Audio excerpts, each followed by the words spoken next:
lakini pia wao wanahitaji kupata kile ambacho sisi tulikuwa tumekifanya msimu mzima.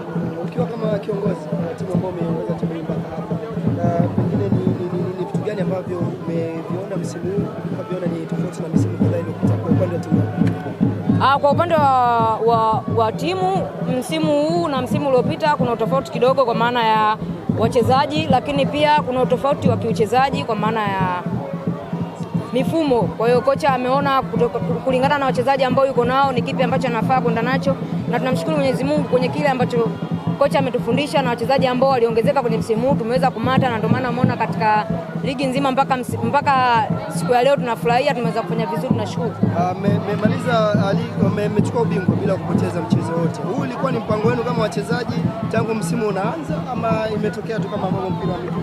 No, haikuwa tu mpango kwa wachezaji, lakini ilikuwa ni mpango mzima kuanzia kwenye staff mpaka kwa wachezaji kuhakikisha kwamba tunaweza kuchukua ubingwa pasipo kufungwa. Na tunamshukuru Mwenyezi Mungu mpaka siku ya leo tumeweza kuchukua ubingwa huu pasipo kufungwa. Ni jambo la kushukuru, na mimi nasema kwamba tumetimiza nusu ya malengo, isipokuwa bado hatujatimiza malengo sababu tuna mchezo uliobakia ili wa kumaliza ligi tarehe 17.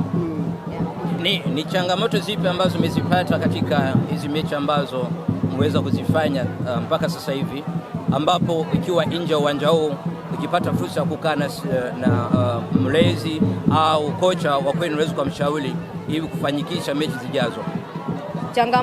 Changamoto kwenye maisha ya mpira zipo, ila mimi nafikiri nisizungumzie sana kwenye upande huo, na maana wao wenyewe staff wameona wataenda kulifanyia kazi. Siko sana kiufundi kwenye masuala ya kujua nini na nini kilikuwa ni chanzo, lakini mimi naamini kama staff yangu wameweza kuona kile chote ambacho kimeweza kutokea kwenye msimu ambacho wamekiona ni changamoto kwa sisi wachezaji, kwa sababu mimi mwenyewe siwezi kujiona kipi ambacho ninafanya ambacho kwangu ni kibao ni kizuri, japo kuna vingine najua kama mchezaji, lakini mimi naamini walioko nje ambao ni viongozi wangu wameona kikubwa zaidi kama kuna changamoto kubwa zaidi au kuna changamoto ni ndogo, wao ndo wameona kwa ajili ya kujiandaa na msimu ujao, na maana wao ndo wataenda kufanyia kazi kwenye hivyo. Kwa upande wenu umefanikiwa kuwa mabingwa, lakini kwa upande wa wanaume bado wanapambana. Wengine wanatamani kuona wakiwa mabingwa ili muwe sawa katika kusherehekea ubingwa ndani ya Simba. Mimi kama mchezaji wa Simba na wish na wao wachukue ubingwa msimu huu ili furaha hii ambayo sisi tumeipata siku ya leo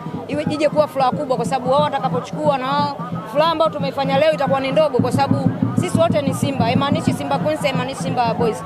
Sisi wote ni Simba. Kwa hiyo sisi wote tunawaombea wao kaka zetu wafanye vizuri, na tunazidi kuombea kila siku kila mchezo wasipoteze ili waweze kufanya vizuri, waweze kuchukua ubingwa, na naamini Mwenyezi Mungu akijalia heri uzima inawezekana.